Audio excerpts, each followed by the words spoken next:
the man that belittled his wife.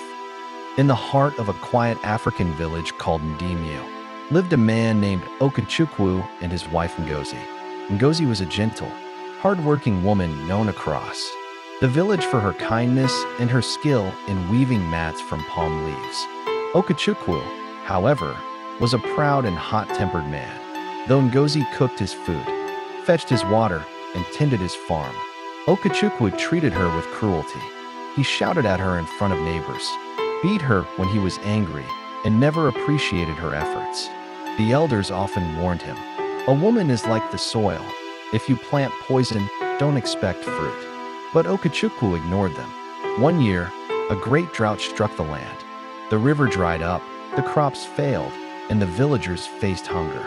Okechukwu, who had driven away all goodwill with his harsh tongue, found no help from his neighbors. His barn was empty, his goats had died, and his hands were too proud to beg. One evening, as the sun bled into the hills, Okechukwu collapsed from weakness near the village square.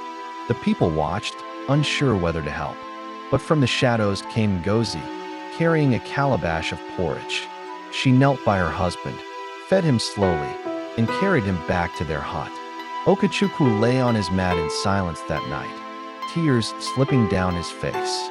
The woman he had hurt the most was the one who saved him. The next morning, he rose weakly and knelt before her. "Ngozi, my heart is full of shame. I treated you like a slave when you were my crown. I see now that a man without humility loses everything. Forgive me."